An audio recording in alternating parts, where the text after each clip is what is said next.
Chapter 13. A rationale of sleep, of yawning, and of dreams. This life of our bodies, material and subject to flux, always advancing by way of motion, finds the power of its being in this, that it never rests from its motion, and as some river, flowing on by its own impulse, keeps the channel in which it runs well filled, yet is not seen in the same water always at the same place, but part of it glides away while part comes flowing on, so, too, the material element of our life here suffers change in the continuity of its succession of opposites by way of motion and flux, so that it never can desist from change, but in its inability to rest keeps up unceasingly its motion alternating by like ways, and if it should ever cease moving it will assuredly have cessation also of its being. For instance, emptying succeeds fullness, and on the other hand after emptiness comes in turn a process of filling. Sleep relaxes the strain of waking, and, again, awakening braces up what had become slack. And neither of these abides continually, but both give way, each at the other's coming. Nature, thus by their interchange so renewing herself as, while partaking of each in turn, to pass from the one to the other without break.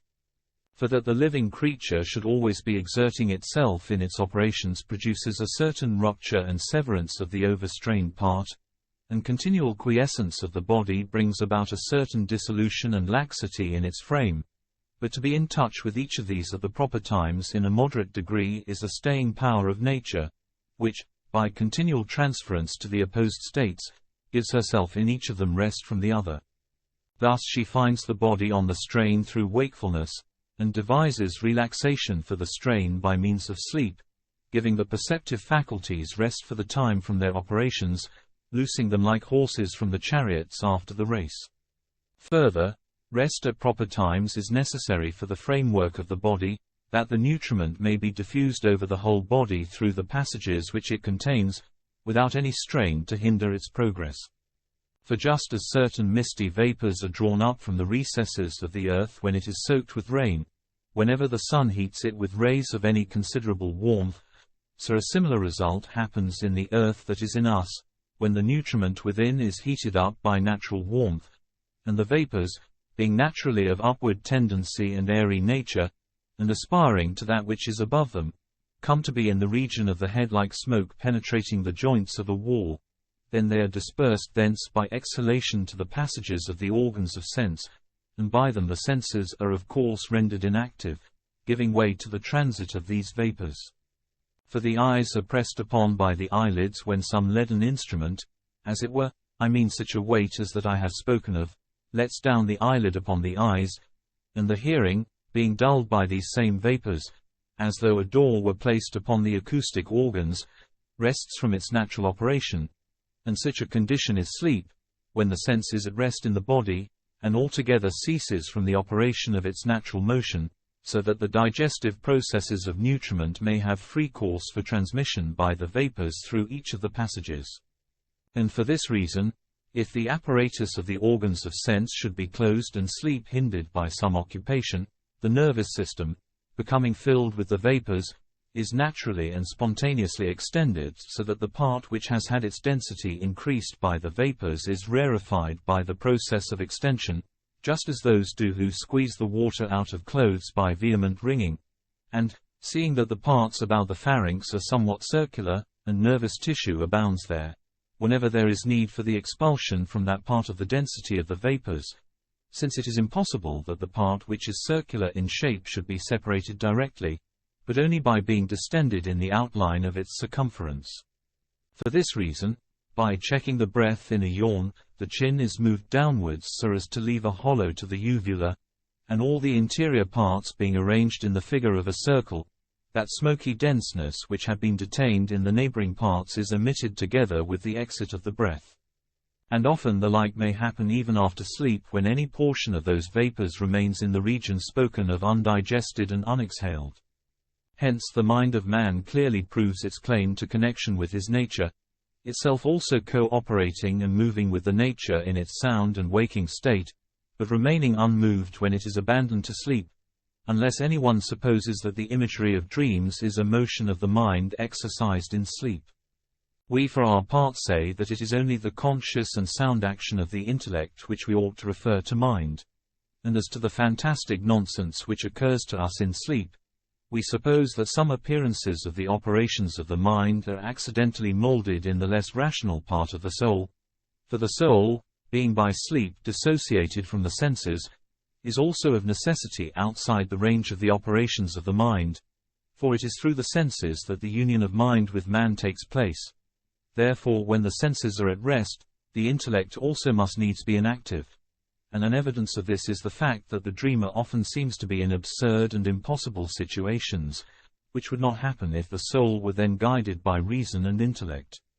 It seems to me, however, that when the soul is at rest so far as concerns its more excellent faculties, so far, I mean, as concerns the operations of mind and sense, the nutritive part of it alone is operative during sleep,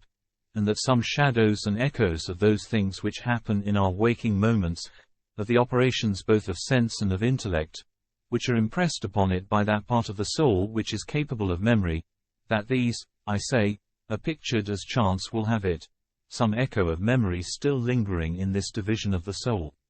With these, then, the man is beguiled, not led to acquaintance with the things that present themselves by any train of thought, but wandering among confused and inconsequent delusions. But just as in his bodily operations, while each of the parts individually acts in some way according to the power which naturally resides in it,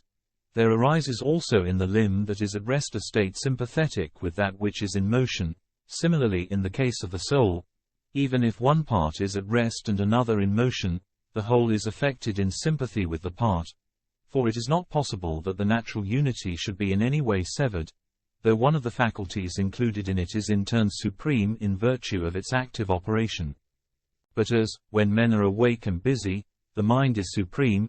and sense ministers to it, yet the faculty which regulates the body is not dissociated from them, for the mind furnishes the food for its wants, the sense receives what is furnished, and the nutritive faculty of the body appropriates to itself that which is given to it.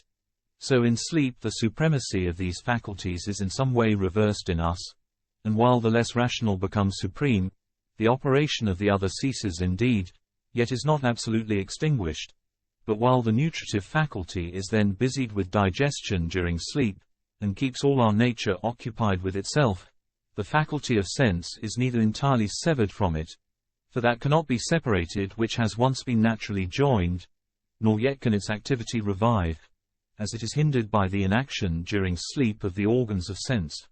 And by the same reasoning, the mind also being united to the sensitive part of the soul, it would follow that we should say that the mind moves with the latter when it is in motion, and rests with it when it is quiescent. As naturally happens with fire when it is heaped over with chaff, and no breath fans the flame. It neither consumes what lies beside it, nor is entirely quenched, but instead of flame it rises to the air through the chaff in the form of smoke. Yet if it should obtain any breath of air, it turns the smoke to flame. In the same way the mind, when hidden by the inaction of the senses in sleep, is neither able to shine out through them, nor yet is quite extinguished, but has, so to say, a smouldering activity, operating to a certain extent, but unable to operate farther. Again, as a musician, when he touches with the plectrum the slackened strings of a lyre, brings out no orderly melody, for that which is not stretched will not sound, but his hand frequently moves skillfully, bringing the plectrum to the position of the notes so far as place is concerned, yet there is no sound, except that he produces by the vibration of the strings a sort of uncertain and indistinct hum. So in sleep the mechanism of the senses being relaxed, the artist is either quite inactive, if the instrument is completely relaxed by satiety or heaviness, or will act slackly and faintly, if the instrument of the senses does not fully admit of the exercise of its art.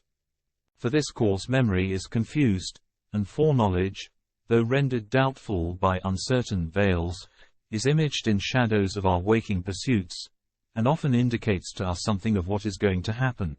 For by its subtlety of nature the mind has some advantage, inability to behold things, over mere corporeal grossness, yet it cannot make its meaning clear by direct methods, so that the information of the matter in hand should be plain and evident, but its declaration of the future is ambiguous and doubtful, what those who interpret such things call an enigma. So the butler presses the cluster for Pharaoh's cup, so the baker seemed to carry his baskets, each supposing himself in sleep to be engaged in those services with which he was busied when awake,